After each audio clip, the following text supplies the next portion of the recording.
दंडक क्रम विधि द्वारा पाठ करने से कोई समाज को फायदा हुआ, कोई लाभ हुआ?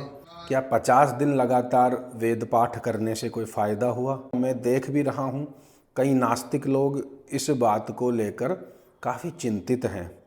इस समय असामाजिक तत्वों में एक खलबली सी मची हुई है कि उनके द्वारा ऐसा क्यों नहीं हुआ। यहाँ पर संप्रदाय की या फिर किसी जाति वर्ण विशेष की कोई बात नहीं है। मेरा निवेदन है कि पूरा वीडियो अवश्य देखें। मैं बताऊंगा कि क्या लाभ है और क्या उन्होंने किया है। कि दंडक क्रम, अब कई लोगों के प्रश्न उठ रहे हैं कि दंडक क्रम क्या है। दंडक क्रम केवल मेधा ही नहीं, यह गणित भी है। आधुनिक जो टेक्नोलॉजी भी है इससे लाभान्वित होती आ रही है और होती रहेगी।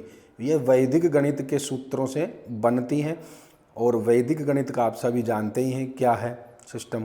दंडक क्रम वैदिक संहिताओं के विकृति पाठों में से एक है।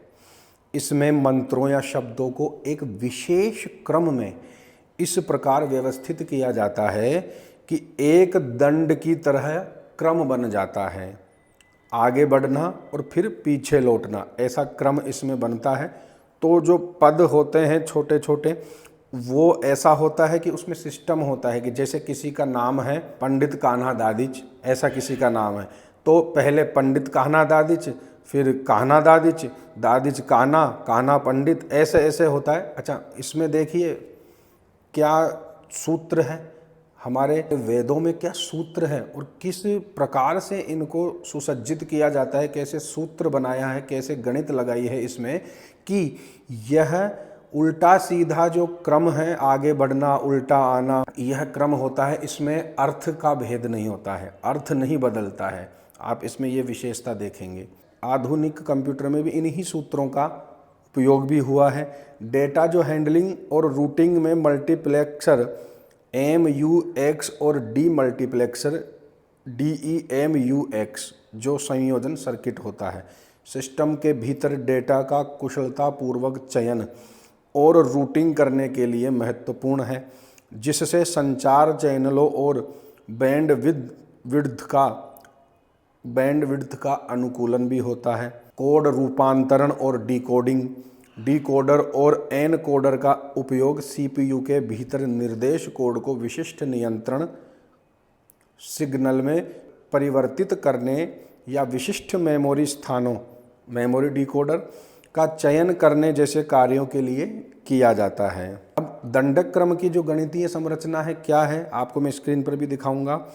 मान लीजिए किसी मंत्र में 3 शब्द हैं, आप अंग्रेजी से ही ले लीजिए ABC, तो पहला क्रम क्या होगा A, उसके बाद में AB, फिर ABC, फिर BC, फिर C, इस प्रकार से चलता है। संहिता पाठ में पद पाठ, दंडक क्रम पाठ, जटा पाठ, घन पाठ, उभयता पाठ, रेखा पाठ, ध्वज शिखा रथ पाठ, इन 8 पद्धतियों के कारण ही वेद न केवल शब्दशः बल्कि स्वरशः और नादशः आज तक सुरक्षित है।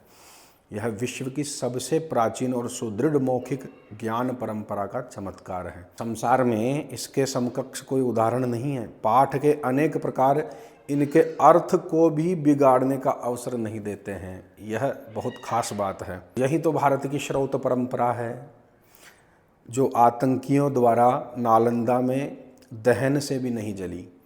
अनादिकाल से अनेक ढंग के पाठों के सूक्ष्म और रूप में वेद परंपराओं को जीवित रखे हुए है। और श्रुति की रक्षा केवल पुस्तकों से नहीं बल्कि ब्राह्मणों की मेधा परंपरा, गुरु शिष्य संबंधों की अखंड साधना से हुई है। और इसी परंपरा का अद्भुत प्रमाण है 19 वर्षीय श्री देवव्रत महेश रेखे जी, जिन्होंने बिना किसी पुस्तक के मात्र स्मरण शक्ति के आधार पर शुक्ल यजुर्वेद माध्यन्दिनी शाखा के 2000 मंत्रों वाले दंडक कर्म पारायण का 50 दिनों तक अखंड शुद्ध और विधि पूर्वक पाठ किया है।